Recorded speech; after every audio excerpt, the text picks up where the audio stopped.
Мы встречаемся с министром, как говорится, в поле, точнее сказать, на льду. Делаем остановку на зимней дороге жизни, и хоть она и проходит по поверхности замерзшей реки Лены, правила здесь действуют те же, что и для обычных дорог.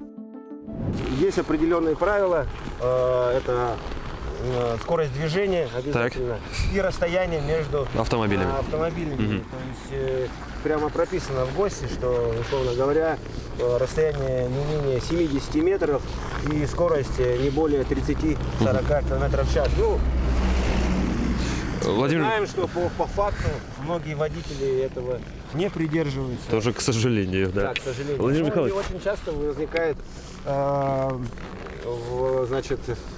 ситуации, когда либо выходит наледь, либо, соответственно, есть определенные пустоты. Главный вопрос, точнее ответ, наверное, на вопрос, почему мы все так ждем очень долго открытия ледовой переправы, ну, условно, там, с конца октября и до наступления суровых холодов. Вот он заключается в том, чтобы мы ждем тех самых аномальных холодов, да, холодную погоду достаточно, чтобы река промерзла настолько, насколько это позволяют вот эти все самые нормативные акты. Соответственно, да, безусловно, ГОСТ должно соответствовать и должно быть в установленном порядке обустроено. Владимир Михайлович, я предлагаю, знаете, с чего начать? Вы же начинали свою деятельность, связанную с экономикой, на экономических специальностях. Как оказались в транспорте? Ну да, действительно, я начинал и в Министерстве финансов проработал, и в Министерстве экономики, и в свое время при подготовке обоснований проекта строительства Ленского моста мы обосновывали это с командой Министерства экономики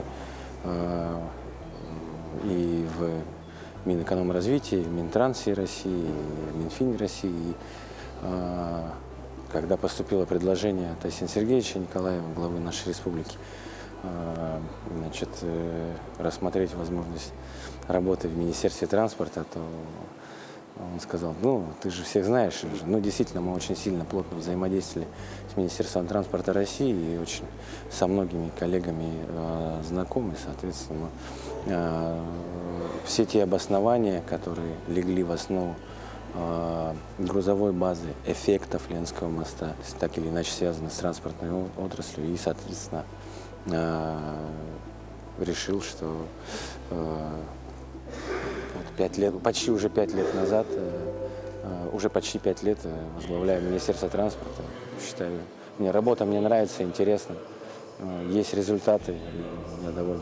Но чему-то же все равно пришлось заново учиться. Вот мы с вами сегодня целый день провели, вы так четко апеллируете различными строительными дорожными терминами. Это же с экономикой и финансами никак не связано. Ну да, действительно, многие вопросы, практически все отрасли, а у нас их отраслей много, это и различные направления, и авиа, и железнодорожный, и водный транспорт, автомобильный транспорт, дорожное хозяйство, дороги, да, все приходится пропускать через себя, и очень быстро на самом-то деле получилось погрузиться. Ну, тем более в Министерстве экономики курировал в том числе и реальный сектор экономики, производственные отрасли, поэтому, в принципе, многие вещи были знакомы, в том числе и наш транспортный комплекс Якутии. Но в том числе пришлось получить дополнительные квалификации и компетенции и в дорожном строительстве, и в авиационном деле. Ну, то есть стараюсь погружаться в специфику. В поле. Да. На повестке рабочего дня сегодня Ленский мост. Проверить ход строительства, пообщаться с подрядчиками, уточнить сроки. Важно отметить, что работы не останавливаются ни на минуту, причем идут синхронно на обоих берегах реки. Мы на правом берегу находимся, на территории Мегино-Кангаласского улуса, в районе села Тхаптагай. Здесь планируется одноуровневая развязка, примыкание к федеральной дороге. Проект предполагает разгонные полосы. Участок полностью запроектирован, обсчитан. Имеем положительное заключение экспертизы, все согласования и с собственником дорог, и с госавтоинспекцией. Ну, как видите, вот на той стороне уже левый берег, коренной, Соответственно, трассировка пройдет таким образом. Слушайте, вот на том берегу мы были много раз. Я сам видел, я примерно понимаю, какой там объем работ проделан. А вот что касается этого берега, тут когда планируется уже, к какому сроку активное начало? Сделана просека, соответственно, здесь еще на этом берегу две строительные площадки. На одной из них мы сейчас заедем, там готовятся уже каркасы буронабивных свай. Соответственно, готовится рабочий городок. И, соответственно, уже, говорю, через пару-тройку недель выйдут на работу на бурение свай. Ну, как негатив превращать? Я уже говорил, что действительно тот транспортный каркас наземного сообщения, который еще в свое время в советские годы был сделан, сегодня, как минимум, не отвечает текущим реалиям, потребностям, как максимум должен быть там значительно улучшен и качественно сделан. Не секрет, многие участки дорог не ремонтировались годами, десятилетиями. Но сегодня, благодаря и национальным проектам, развитию промышленности, все равно созданию, в том числе и отдельного подразделения по арктической зоне, как казенного предприятия «Дороги Арктики», сегодня в сравнении даже, очень часто забывают, как было раньше. Вспомните, допустим, даже федеральную дорогу Лена, которая была самой худшей в мире дорогой, федеральная дорога Вилюй, которая практически также была непроходимой, сутками ездили, или, например, те же наши республиканские дороги направлений, Яна, Умнас, или те же зимники в арктической зоне, когда не могли завести уголь, и в котельной оставалось там топливо угля на 2-3 дня, и из-за сильно обильных снегопадов и неспособностью отдельных частных дорожных организаций пробить этот зимник, соответственно, такие ситуации чрезвычайно возникали. Сегодня, наверное, уже не побоюсь этого слова, качественно и кратно изменилась ситуация, что касается это и федеральных дорог, республиканских, я уже сказал о местных. Безусловно, например, на 22 тысячи километров только республиканских дорог, условно, того объема дорожного фонда, который есть, конечно же, не хватает. Но, соответственно, сегодня приоритизируешь отдельные участки, которые необходимо отработать и отремонтировать. Нужно сказать, что в Арктике мы уже 8 тысяч километров автозимников взяли на республиканский, на региональный уровень. И сегодня они своевременно, и каждый раз, и с каждым годом, нужно отметить, с каждым годом мы сдвигаем сроки влево для открытия зимников. То есть наращиваем технику, наращиваем людей, соответственно, и работаем над ранним открытием зимников. Ремонтируем отдельные участки дорог. Сегодня вы видите подходы к городу. Это региональная дорога НАМ, Умнас, Покровский тракт, как туристическое направление, также в рамках нацпроекта активно ремонтируется. Сегодня приоритет, и это тоже веяние времени, региональная дорога Амга уже действительно давно не ремонтировалась, и сегодня стоит вопрос уложить ее полностью в асфальт от Нижнего Бесяха до села Амга.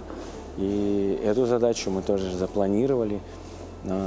Другой момент, что от момента принятия решения до реализации его уже завершенным объектом, для этого требуется от 2 до 3 лет по отдельному участку. На той же Амге это больше 150 километров, но задачи стоят до 27-28 годов полностью ее заасфальтировать. Накануне, буквально вечером 30 января, госэкспертиза одобрила уже третий этап, третью очередь строительства Ленского моста.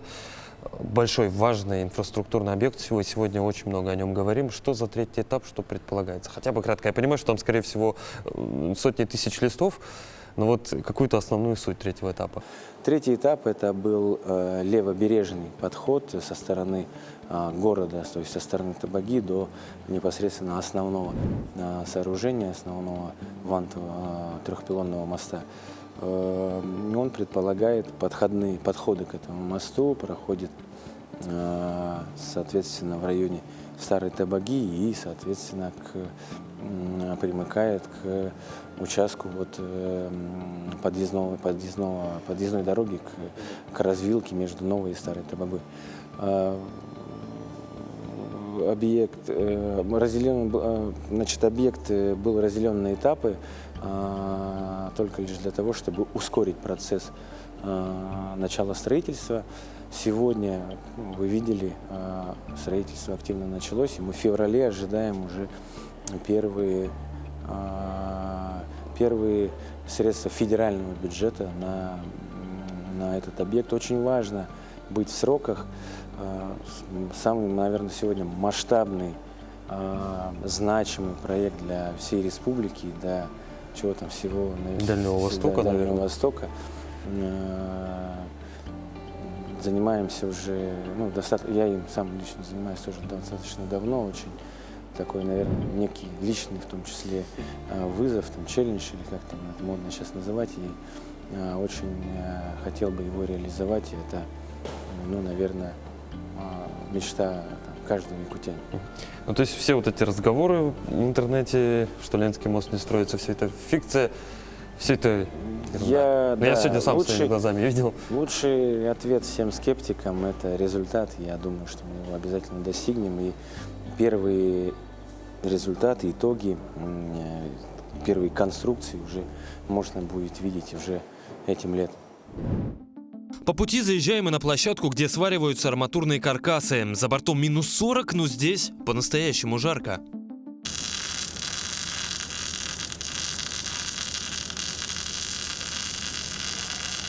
Вы сами сказали, что это ваш личный проект. Давайте тогда поговорим немножко о личном еще.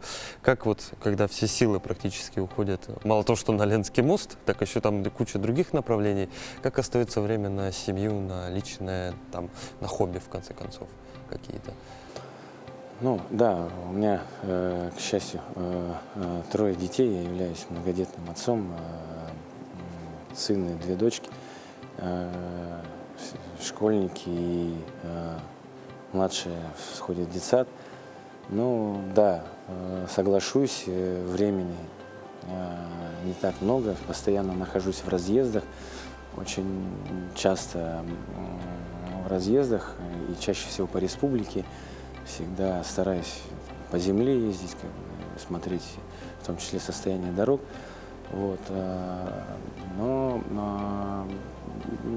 Стараюсь, действительно, определенный период времени, когда я не нахожусь в разъездах, обязательно провести время с детьми.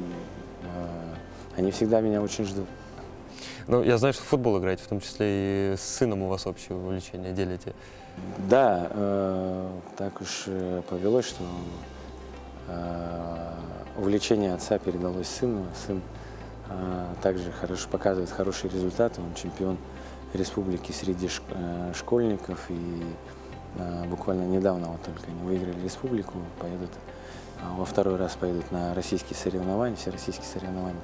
В конце дня раз-два в неделю стараюсь, так скажем, с коллегами держать себя в форме. Да.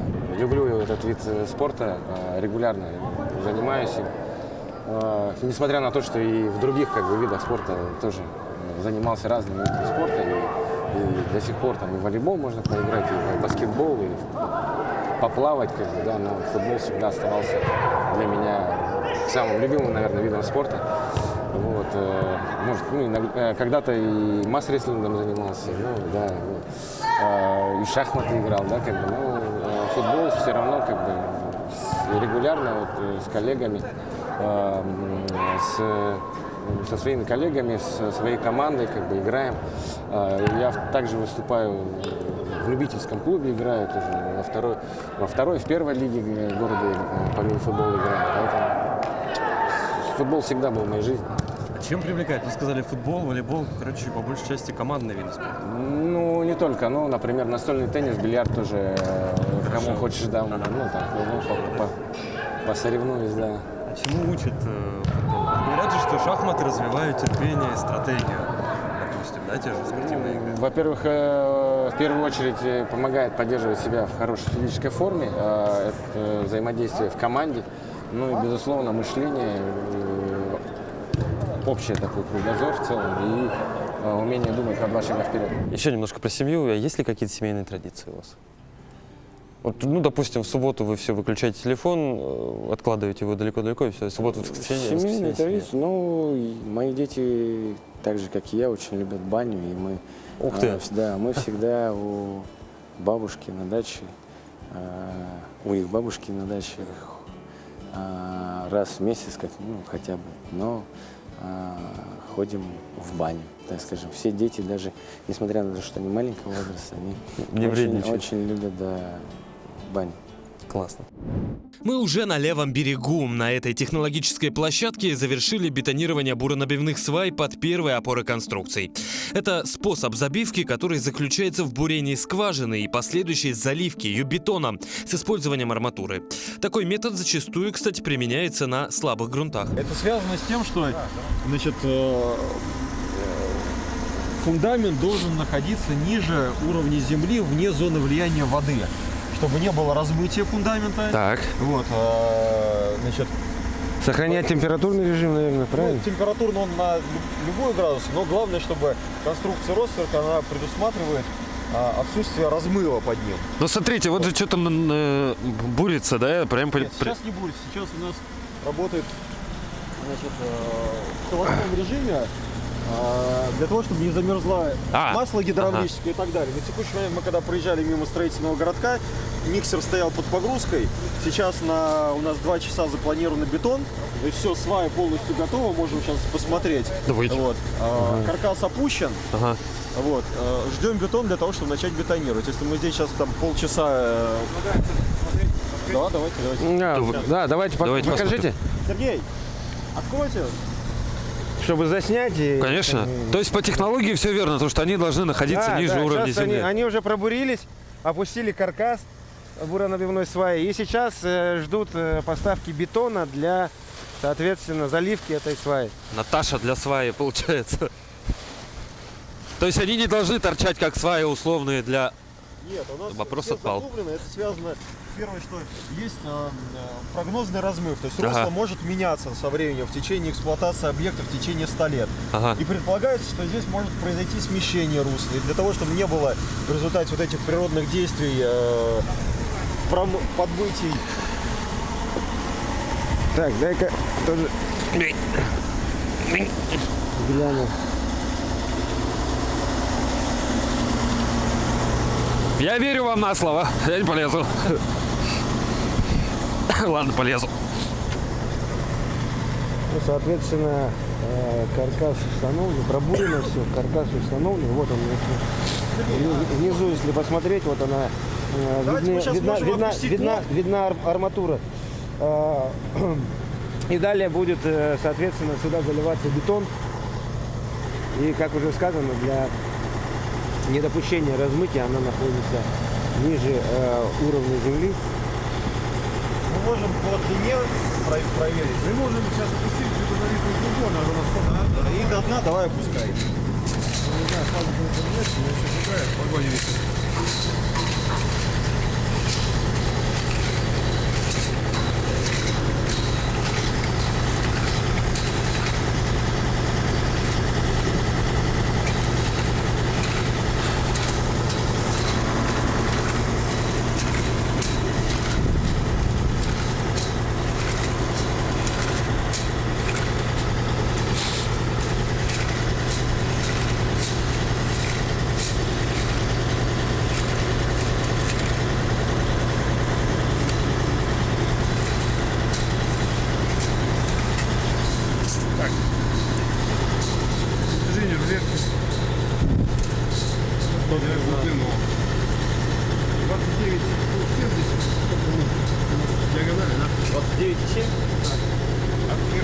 29 метров 70 сантиметров, да? Владимир Михайлович, давайте еще немножко о больном. Хочу поговорить с вами про авиацию, раз уж мы и проблемы обсуждаем, в том числе, я считаю, что нет неудобных вопросов. Давайте про авиацию. Смотрите, как так получается, что условно жителю Якутска улететь в Оленек порой бывает дороже, условно в любой арктический район, условно дороже, чем тому же москвичу улететь в Стамбул. Как мы тогда говорим о том, что нам нужно развивать внутренний туризм? Мы сейчас тоже очень много все завязываем на внутреннем туризме, на завозе продуктов. Если у нас банально билеты очень дорогие, как так получается, из-за чего, и можно ли сделать так, чтобы было по приемлемым ценам? И вкусно, как говорится, и цены не кусаются. Здесь сразу можно сказать, самое главное различие – это пассажиропоток и расстояние. Да? Если брать там расстояние, условно говоря, Москва, Стамбул или просто по центральной России, то это, наверное, даже, условно говоря, не сильно отличается. Вернее, гораздо короче расстояние, чем, допустим, тот же Якутск-Черский, да, допустим. Да? Это первый момент. Безусловно, при этом пассажиропоток, то есть выручка от перевозки очень, гораздо выше, чем здесь, да, и на те же самые аэропорты, которые и типы самолетов, которые туда летают, они, безусловно, позволяют набирать такой объем пассажиров.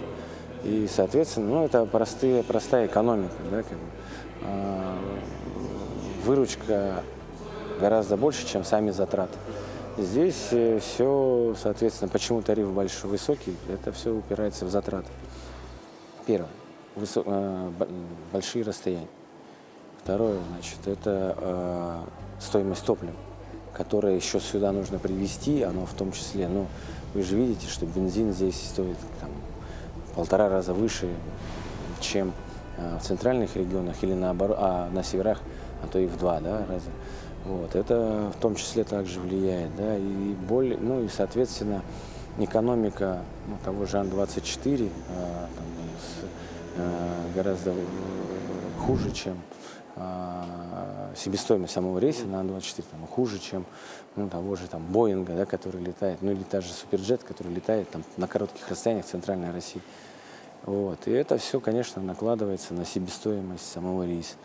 И, соответственно, 42 кресла, соответственно, все это делится на 42 кресла. Но мы субсидируем, сегодня расширили, 3 года назад это было решение принято, благодаря поддержке Арсения Сергеевича, мы субсидируем сегодня билеты в Арктику, практически, наверное, больше 60% от тарифа. Закрываем объемом практически половину всех численности жителей Арктики на 1-2 рейса в год. И что самое немаловажное, эта программа распространяется только непосредственно на самих жителей Арктики. То есть по прописке, непосредственно, если жителю нужно выехать в Якутск на лечение или еще в отпуск, то он вправе воспользоваться таким тарифом. Но, допустим, те, кто там не прописан, едут в гости, на охоту, на рыбалку, вахтовики, на них это не распространяется. И поэтому, да, сегодня в авиационной отрасли очень сложная ситуация. Это и внешнее санкционное давление, и отсутствие новых типов самолетов. Надо признать, что сегодня на замену Ан-24 основному внутрирегиональному воздушному судну пока нет еще промышленного, постоянного выпуска каких-то типов самолетов, нет аналогов, альтернатив. Важно здесь успеть завести все до закрытия ледовой переправы. Напомню, 1 апреля у нас начинается поэтапное снижение грузоподъемности ледовых переправ. И, соответственно, 15 апреля ледовая переправа полностью закрывается. И, как вы знаете, до начала навигации, это конец мая, по сути, никаких перевозок осуществлять, грузовых перевозок осуществляться не будет. Важно все это доставить своевременно. Я правильно понимаю, мы в период навигации к концу июля, начало августа готовимся к выходу на, соответственно, в